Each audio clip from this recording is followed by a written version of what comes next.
Hello students. From today I am going to revise your history chapter 1, Rise of Nationalism in Europe. So in this chapter, very beginning we find a figure. You can see that this is the figure, and from this figure in examination some questions are asked in a few years. So let me try to understand about this figure, and also we will try to understand the concept of this figure. So firstly, some introduction about this figure. So first of all, we try to know it is created by the Frederic Chérieux, which is a French artist, and in this figure he shows his dream of worldwide democratic and social republics. इसमें उन्होंने इस figure में उन्होंने पूरे विश्व में democratic और social republics के का जो उनका सपना था उस सपने को इसमें उन्होंने विजुलाइज किया हुआ है। इसमें पूरे नेशंस को एक पैक्ट बेस में दिखाने की कोशिश की गई है। So let me try to understand by its concepts. In 1848, Frederic Chérieux, a French artist, prepared a series of 4 prints visualizing his dream of a world made up of democratic and social republics, as he called them. 1848 में Frederick शेरियू एक French artist थे। इन्होंने 4 prints उन्होंने बनाए थे और उसमें उन्होंने अपने ड्रीम को विजुलाइज किया था और उस ड्रीम को उन्होंने नाम दिया था डेमोक्रेटिक एंड सोशल रिपब्लिक्स, कि वो किस तरह के वर्ल्ड में डेमोक्रेटिक और सोशल रिपब्लिक्स चाहती थी। उसे उन्होंने अपनी इस 4 सीरीज़ ऑफ प्रिंट में उन्होंने विजुलाइज करने की कोशिश की थी। तो इसमें फर्स्ट प्रिंट आपके सामने इस चैप्टर में दिया गया है। So in this figure he shows the peoples of Europe and America, men and women of all ages and social classes, marching in a long train and offering homage to a statue of liberty as they pass by it. कि इस figure में उन्होंने Europe और America के लोगों को दिखाया है और इसमें उन्होंने मेन वुमेन्स दोनों को दिखाया है। इनकी एज हर एक एज से बिलोंग करने वाले हैं और हर एक जितने भी सोसाइटी ग्रुप्स हैं, जितने भी सोशल ग्रुप्स हैं, सोशल क्लासेस हैं, उन सभी से बिलोंग करने वाले लोगों का एक कलेक्शन है और वे सभी एक चेन बना करके यहाँ से पासेस हो रहे हैं, गुजर रहे हैं और वह स्टैचू ऑफ लिबर्टी के पास में आ रहे हैं और वहाँ पर ऑफ़र कर रहे हैं, प्रे कर रहे हैं, वहाँ पे उनको सलाम कर रहे हैं और उसके बाद वो आगे पास बढ़ रहे हैं। So statue of liberty. So I hope you have learn the French revolution in class 9th and you already identified this word statue of liberty. So during French Revolution, this statue is the most popular because it is the symbolizing of their revolutionary part.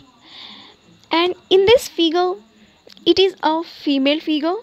It means इसमें उन्होंने एक lady को उन्होंने दिखाया हुआ है। उन्होंने liberty को, उन्होंने स्वतंत्रता को एक फीमेल रूप में दिखाने की कोशिश की गई है, जैसे इंडिया में भारत को एक माता के रूप में दिखाया जाता है। तो सेम वे में स्टैचू ऑफ लिबर्टी के माध्यम से वहाँ पर लिबर्टी को एक फीमेल फिगर के रूप में रिप्रेजेंट्स किया गया है और इसमें उन्होंने इनके एक हाथ में टॉर्च ऑफ इनलाइटमेंट है और दूसरे हाथ में charter of rights of man है। So as you would recall, artists of the time of French Revolution personified liberty as a female figure.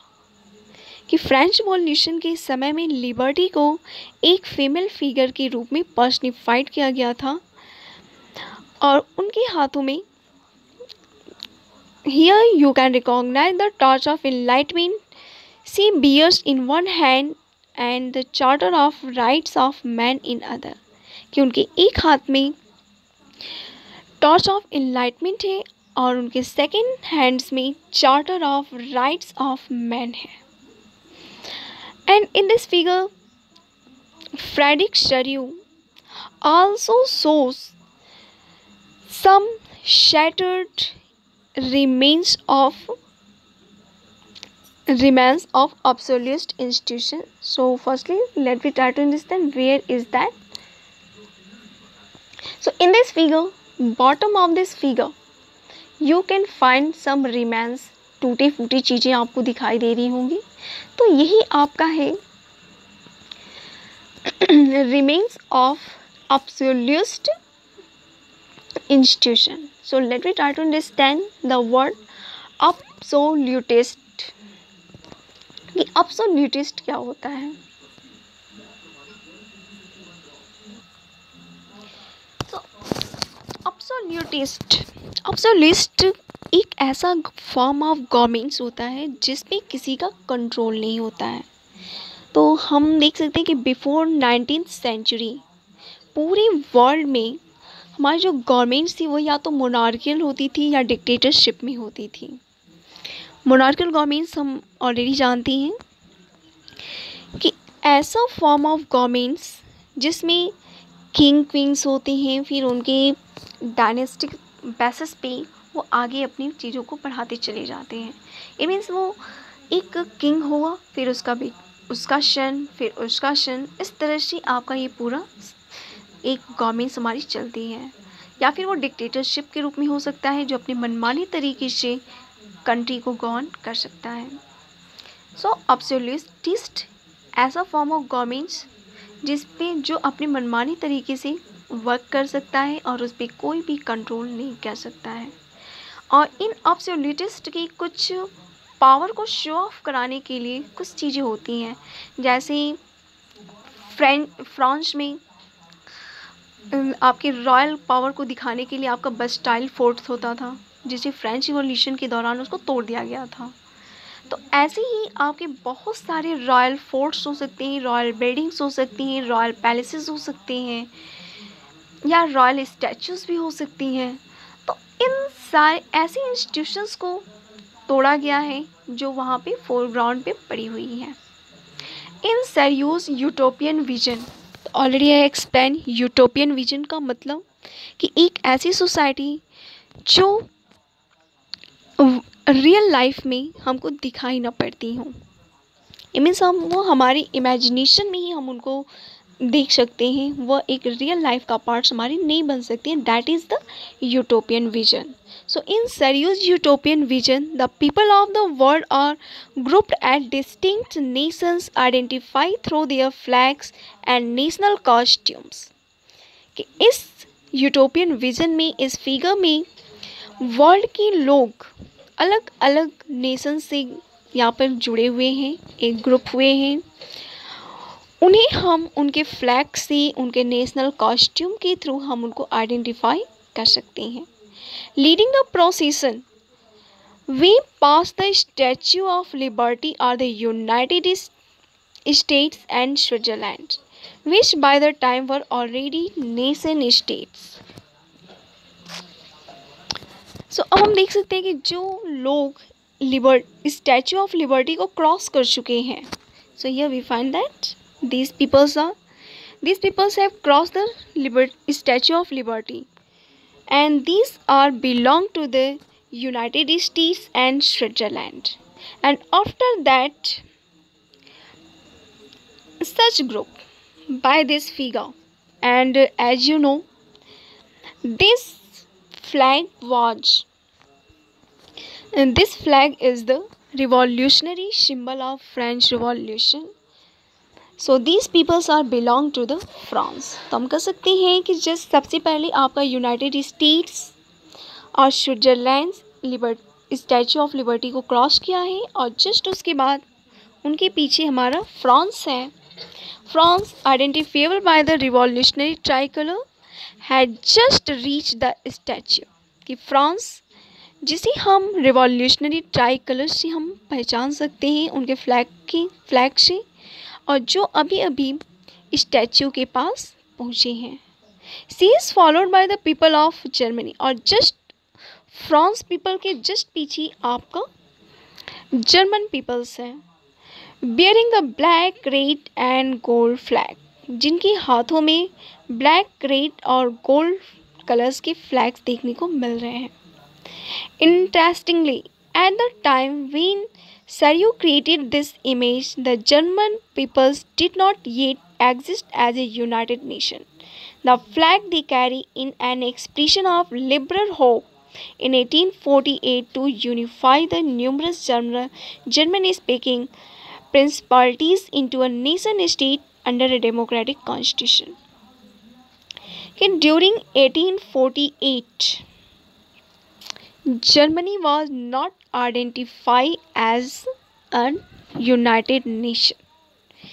1848 तक से पहले आपका जर्मन, इट मीन्स इस समय तक जर्मनी एक स्टेट नेशन के रूप में नहीं सामने आया था, लेकिन उनके हाथों में फ्लैग एक लिबरल होप को दिखा रहा है। उनके माइंड में एक ऐसी होप है कि वह नेशन स्टेट ज़रूर बनेंगे जो जर्मन स्पीकिंग प्रिंसिपलिटीज़ के थ्रू, और उस नेशन को वो लोग डेमोक्रेटिक कॉन्स्टिट्यूशन के थ्रू ऑर्गेनाइज करेंगे और उसको गवर्न करेंगे। फॉलोइंग द जर्मन पीपल्स और the peoples of Austria, the kingdom of two Sicilies, Lombardy, Poland, England, Ireland, Hungary and Russia. कि जर्मनी के जस्ट बाद हम ऑस्ट्रिया, टू सिसिलीज किंगडम के लोगों को देख सकते हैं, और उनके पीछे लोम्बार्डी के जस्ट पीछे पोलैंड, और पोलैंड के पीछे England, after that Ireland, and after that Hungary, and after Hungary Russian peoples are there. तो हम देख सकते हैं कि एक पूरी चैन बनी हुई है कि किस तरह से लोग इस यूटोपियन विजन के पार्ट्स के रूप में गैदर्ड हुए हैं।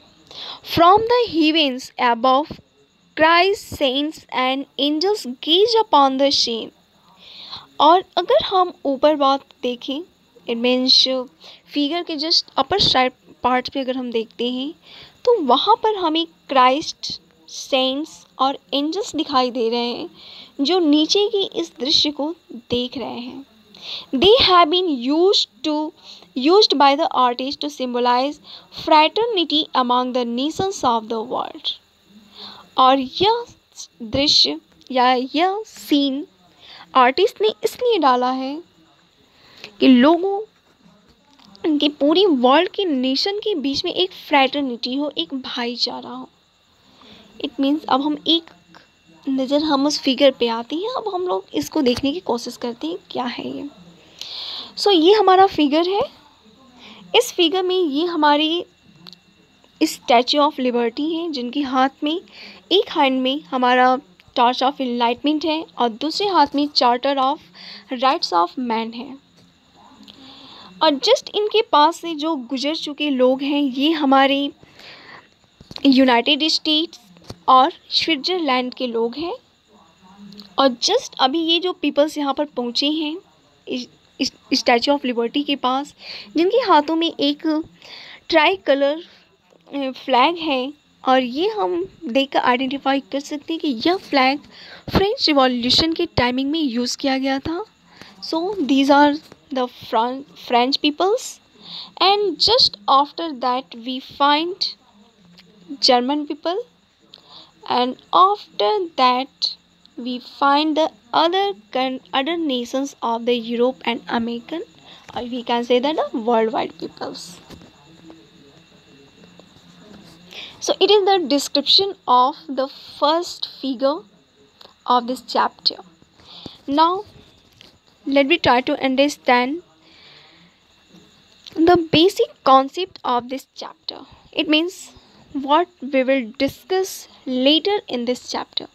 कि हम इस चैप्टर में किन किन चीज़ों के बारे में डिस्कस करने वाले हैं, तो उनके बारे में हम एक ओवरव्यू देखने की कोशिश करते हैं।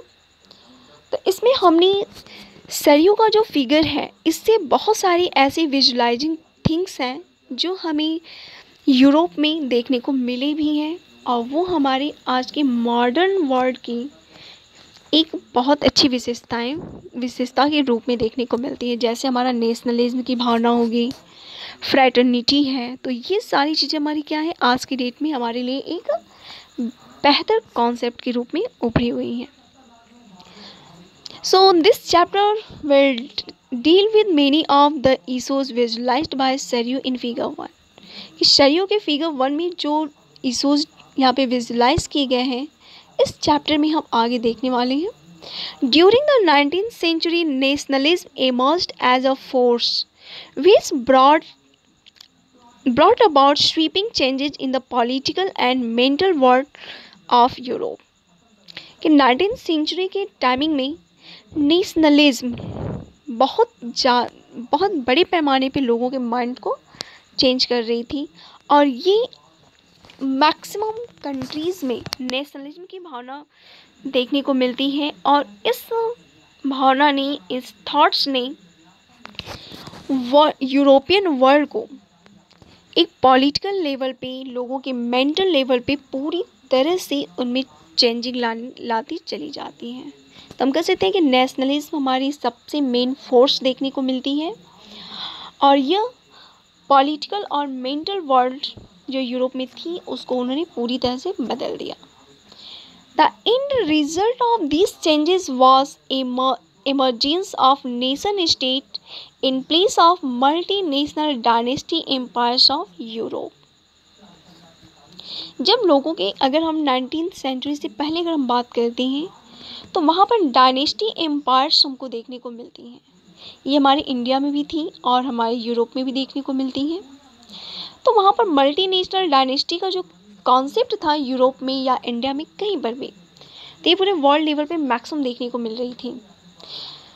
तो इनके जगह पे नेशनलिज्म लोगों के माइंड सेट को बदलती चली गई, पॉलिटिकल चेंजेस लाते गए, और इसने क्या किया कि नेशन स्टेट का कॉन्सेप्ट उस कंट्री में या एक पार्टिकुलर रीजन में ला देती है। तो इस तरह से हम देख सकते हैं कि हमारा नेशन स्टेट कॉन्सेप्ट में आ जाता है। The concept and practice of a modern state in which a centralized power exercise ensuring control over a clearly defined territory had been developing over a long period of time in Europe। कि हमारा जो modern state या जो nation state उस समय उभर कर सामने आ रहा था, वह धीरे धीरे जो हमारा डायनेस्टी बेस्ड सिस्टम चल रहा था, जो टेरिटोरीज थी, उन छोटे छोटे टेरिटोरीज़ को एमर्ज करना शुरू कर दी। इट मीन्स आपस में उनको मिलाना शुरू कर दी, और उसके बाद उनको एक कॉमन आइडेंटिटी से जोड़ना शुरू कर दिया।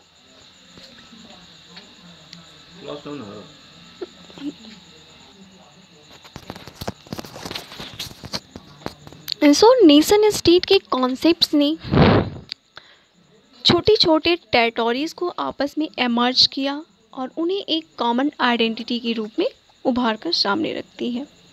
तो इस तरह से हमारा एक मॉडर्न स्टेट सामने आ जाता है, और हमारा एक छोटी छोटी जो टेरिटोरीज़ हैं उनको मिला करके एक बड़ा स्टेट बनाया गया, और उनके अंदर एक सेंट्रल पावर वहाँ पे देखने को मिलती है।